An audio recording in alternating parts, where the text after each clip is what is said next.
Hello, we are here today with filmmakers Amber Fox Martin and Philip Theron to discuss their film Reflections in a Broken Mirror.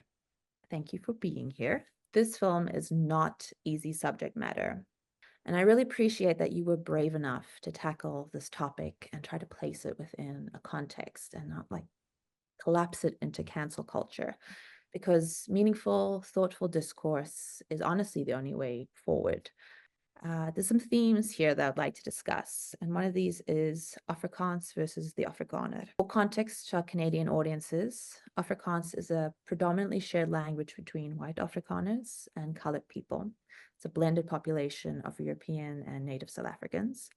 Thus, the root of the language has a Dutch colonialist past, but it is shaped by all of the people. In short, with apartheid, the shared language between mixed people groups became separated by racial identity, fueled by the national political propaganda perspective of pure Cypher Afrikaans belonging to white Afrikaners, and the colloquial spoken version by colored people was muted and essentially ignored and relegated to the fringes. So, Amber, Philip, I'm interested in your choice to focus solely on the identity of the Afrikaner and not the shared identity of Afrikaans with colored people, especially when you think about the theatre scene in a post-apartheid South Africa.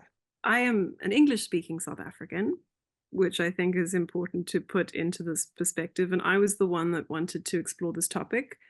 In some ways, so I can speak Afrikaans and understand Afrikaans, but there was something about being Afrikaans, Afrikaner, I use with an asterisk, that I was never able to identify with, but I was intrigued by. And there's a cultural identity that comes with the language that I didn't grow up with, but I find really beautiful, but also complex. It's something that historically is very loaded in our country. And so that's where some of the curiosity came, and it's being outside, but seeing something that people identify with and brings people together, but also is complex. The incorporation of the diversity of Afrikaans, I feel that, so this was made as a master's project originally for my research.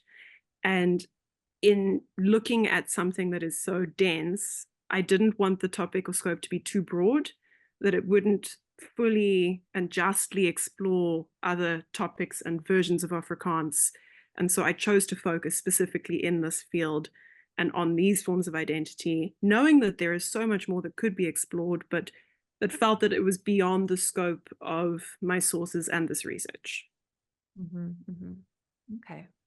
And so I'd add to that, I think the interesting thing was, or this sort of thing that set it in motion, is it's looking at the people who had a lot of power and who were in charge for a very, very long time. And then suddenly it shifted to them sort of gradually falling out of the political system. It was to see how they, and especially their children, handle this sudden change. So it's the people who are in charge of the state theatres and had all the resources, and then suddenly didn't have it anymore. And so they started the festivals to keep it going. And obviously there was a lot of commercial and light work as well, but the stuff that interested us was sort of the self-reflective stuff, the bit of the post-op, what did we just go through, what's our role in it, how do we move forward, because it's such a seismic shift that happened in South Africa in 1994. And I think the work that drew us and the work that's interesting is the work that's about people asking questions. What did we do? What's our responsibility? What do we do next? What's our place in the new South Africa? So it's sort of trying to recreate an identity, try to deal with the past. So it felt like perhaps maybe the most loaded theatre scene, especially in the 90s, because it wasn't continuing a tradition. It felt like it was a complete flip. And then that's also where the title comes from, of course. It's a broken mirror, and you're trying to see what's left there, what you can do, how do you go forward. So I think that's what drew us to that specifically. Also important to note that this film is a sequel. We started out by making a documentary short that looked at Afrikaans theatre makers in the 1970s and 1980s that worked for the apartheid state. and how they used their identity and work in theatre to challenge the system. So it was looking at white Afrikaans and where it was during apartheid. And so when Philip speaks about the flip, this film actually follows a narrative arc of going, okay, but what happened to these theatre makers? How did they then reckon with the change of system and use their work to somehow challenge something bigger than themselves, which then became challenging the identity itself?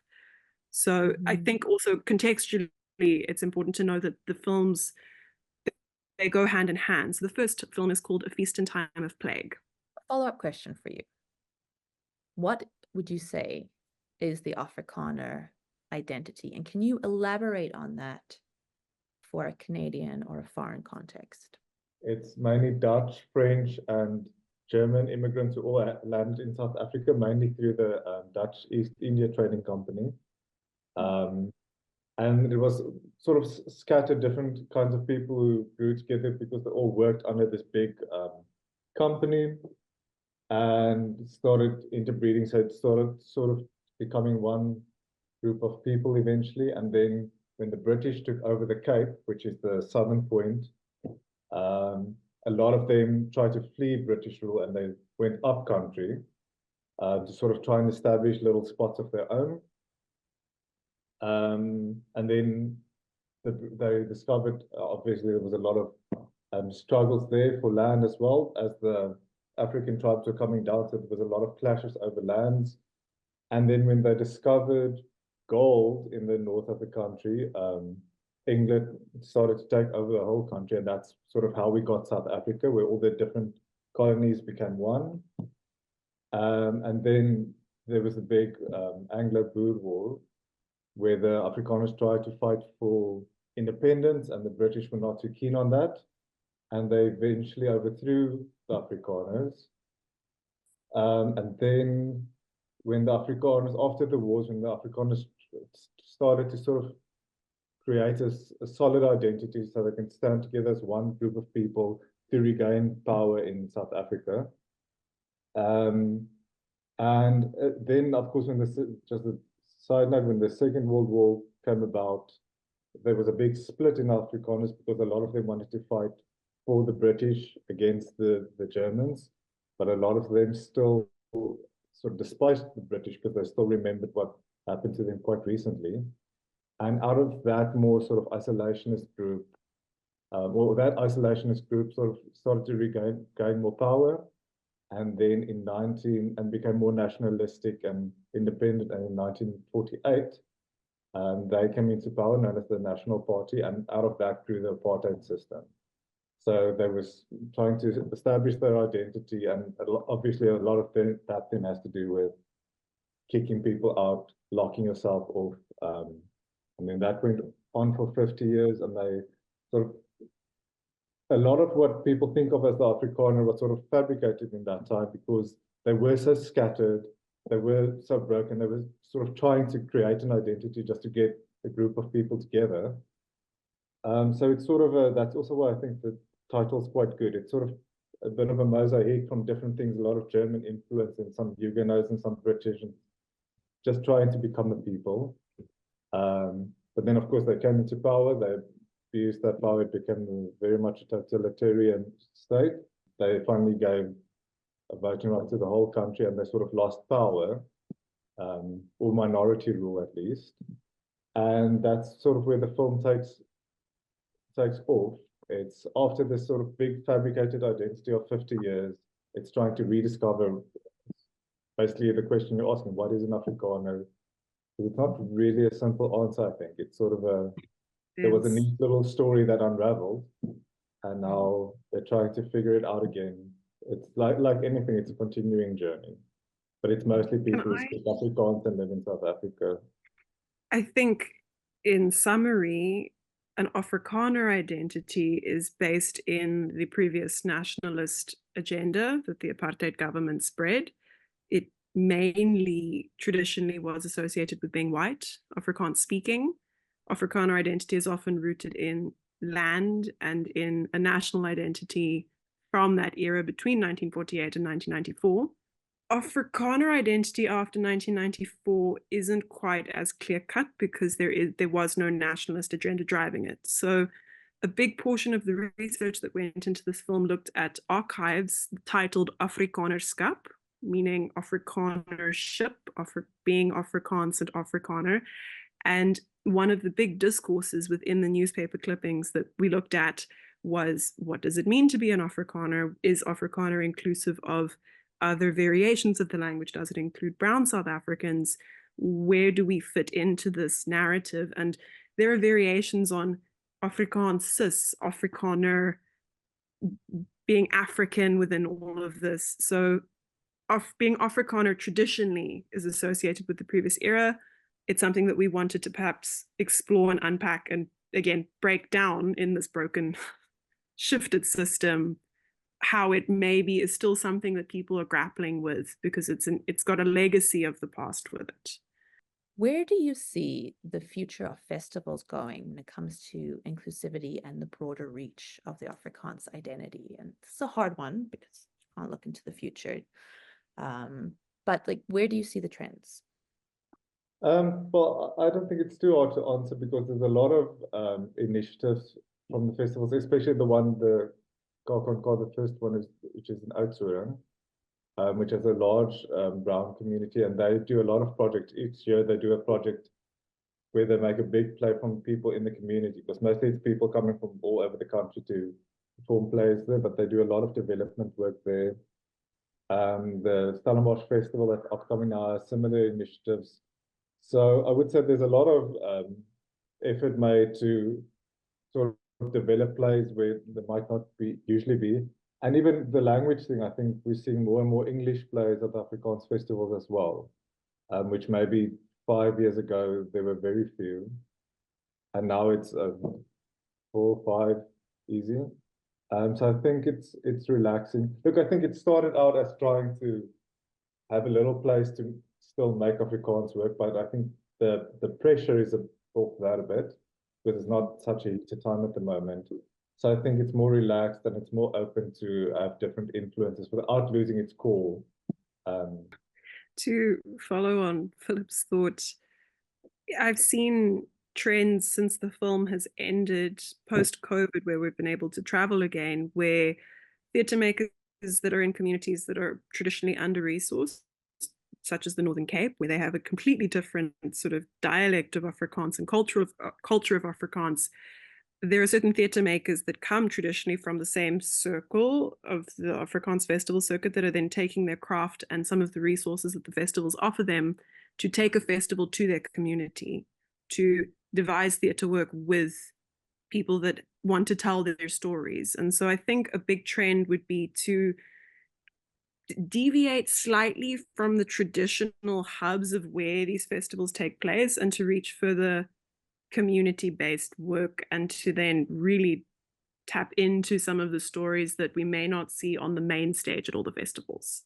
In a different vein, I alluded to cancel culture before, and this film speaks to the idea of cancel culture removing important works. That is, works that alluded to apartheid or those who are critical of the current regime from the public discourse. For our Canadian audiences, can you explain a bit more of the type of work that is being cancelled or silenced or censored now, and why that is? The main thing is funding or platform. Mm. So because the festivals are run by about 4 or 5 people, so their tastes dictate pretty much what the whole country sees.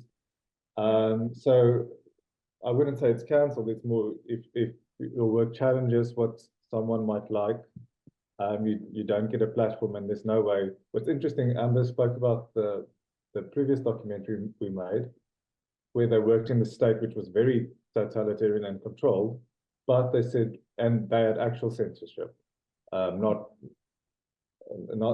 soft but hard, and the law would get involved. But they said there was always a process they could take to challenge it if they didn't agree with it, because it had a system, so they could challenge it, and often they got away with much wilder things than we can do now, because there was a system in place. But now, because it's so, it's controlled by a handful of people and it's so commercially driven, And there's no real system that you can challenge. So if someone decides that a certain work shouldn't be seen, like sort of alluded to at the end of the film, there's just nowhere you can go. You don't have that connection with an audience where you can explain and have a debate. It's just one person's opinion can shut down an interesting and dynamic text, which sort of maybe challenges audiences in a much needed way. And that then makes room for something commercial and light and fun that you forget as you walk up the theatre. So I'd say it's more of a, I'd say money is the biggest sense of at the moment because of the way the festivals are set up. People appease the festival producers and tick the boxes of what they know will sell or what they know will be approved pre-funding, so that their show can get made. And so people are less interrogative, people necessarily grapple with what they could because they know they are a struggling artist and they want to put a work on, so they'll follow what they need to and censor some of their original ideas so that they can keep the festival boards happy and so that they know that they will sell tickets to their shows and that they're not going to ruffle feathers in the wrong circles.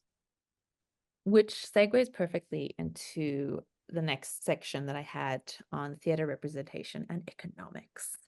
There's a John Steinbeck quote about the theater that I've always loved.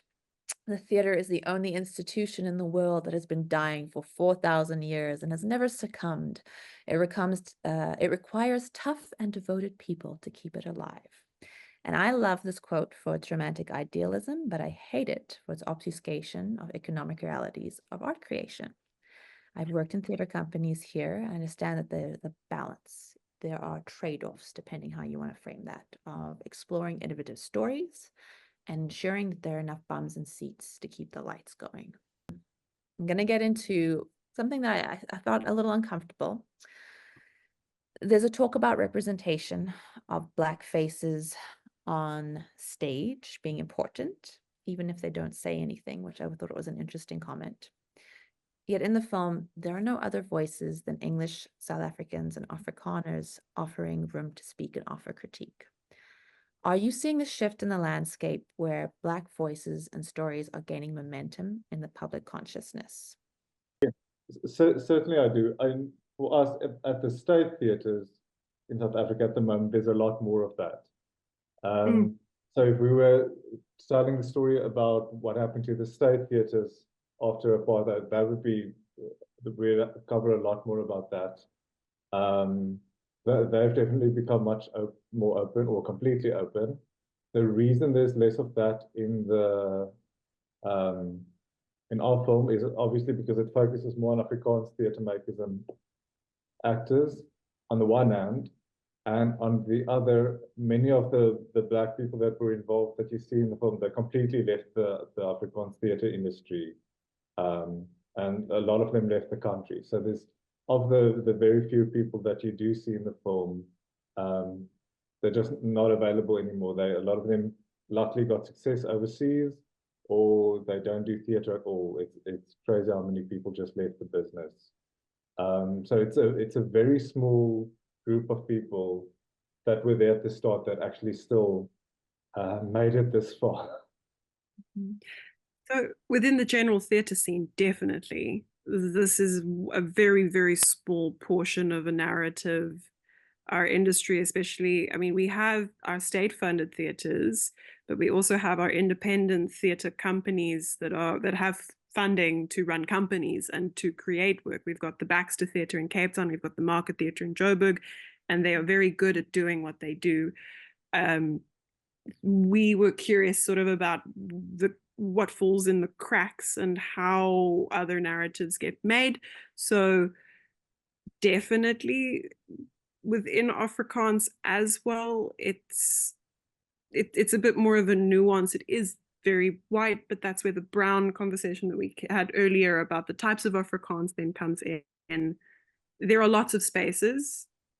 We've explored a very small space that has not necessarily been reflected in academic research enough in looking at theatre history. and that I think people could benefit from seeing, because we know about protest theatre, we know about the history of the market theatre, we know about Athol Fugard. There are other theatre makers that I think should also be recognized for their contributions.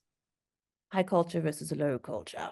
In the film, there's a discussion about festivals essentially selling out, bringing in more entertainment than arts acts to get bums in seats, and selling of jams with the hopes that people will just wander into the theatre performance potentially.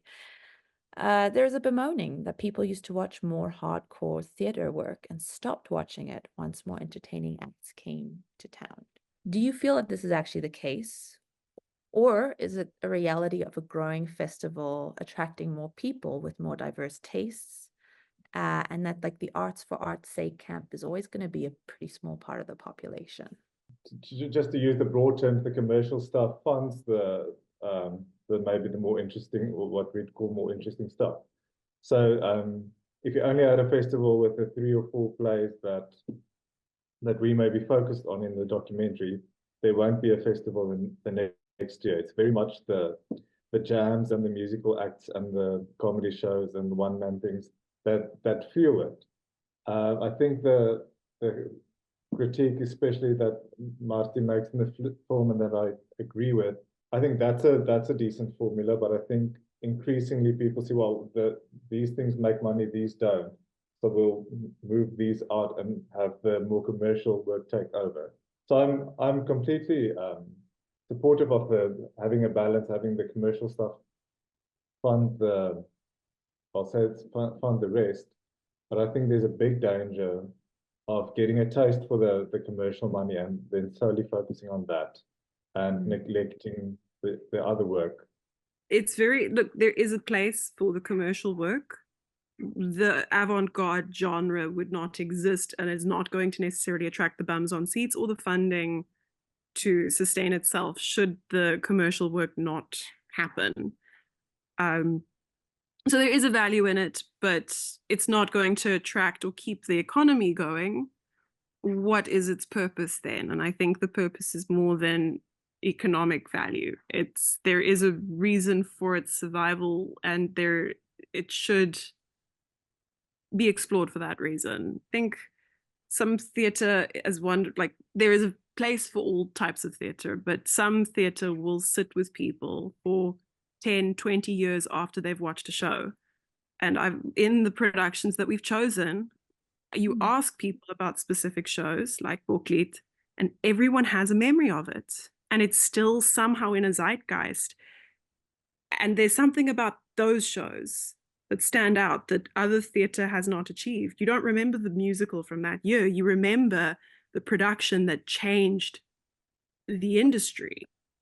And so that's fascinating for you to say that, because I'll be honest, I studied theatre. I hated musicals. I thought, oh my gosh, what a bunch of rubbish. Then I had to take a musical theatre history class. And I was like, kind of interesting. Then the revival started to happen in North America with musicals. And this leads to my next question. There's this supposed dichotomy between entertaining work versus meaningful work that you've kind of brought up. And do you think that is true? No. No. Yeah. Well, sorry. But you kind of allude to that a little bit, Amber. You were like, the meaningful work. And I'm like, anyone who watches Hamilton, if you think that's just pure entertainment, you have completely missed the culture critique within that work. So I guess I sometimes get a bit fired up about that, because I'm like, why do we make this dichotomy that entertaining cannot be highly critical? I'm curious. Do you think? No, I completely agree with you. I think it's a thing that becomes very academic and sometimes very silly.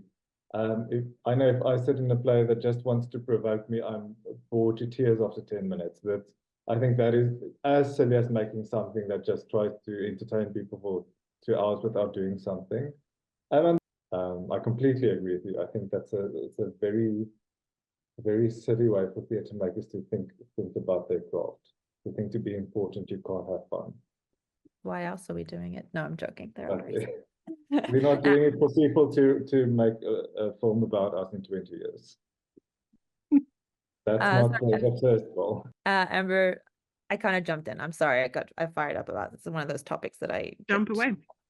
but please speak a bit to that a little bit, that dichotomy, that piece it is presented in the film, in some ways, to be honest. Yeah.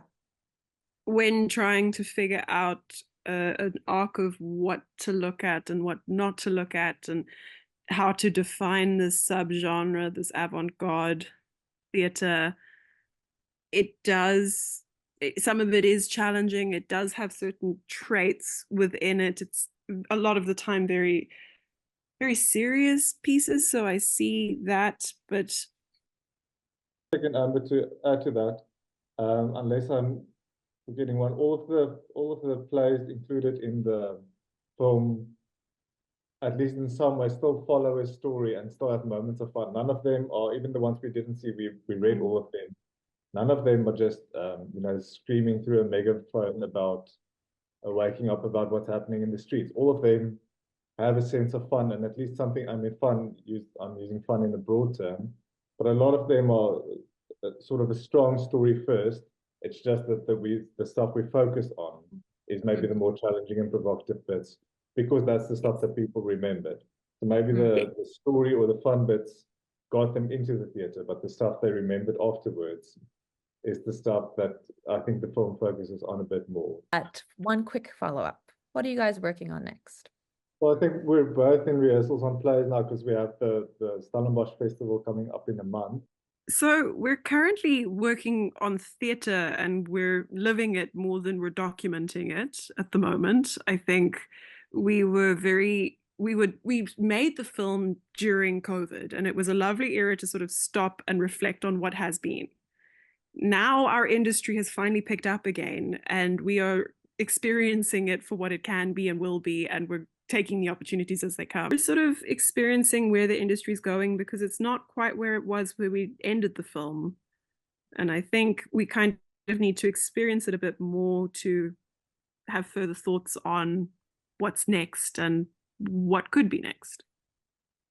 All right. Well, on that point, I want to say thank you both so very much for taking some time to discuss this, to flesh out the very important issues that you brought up in the film, and to add context for Canadian audience for what is a complex, very complex history.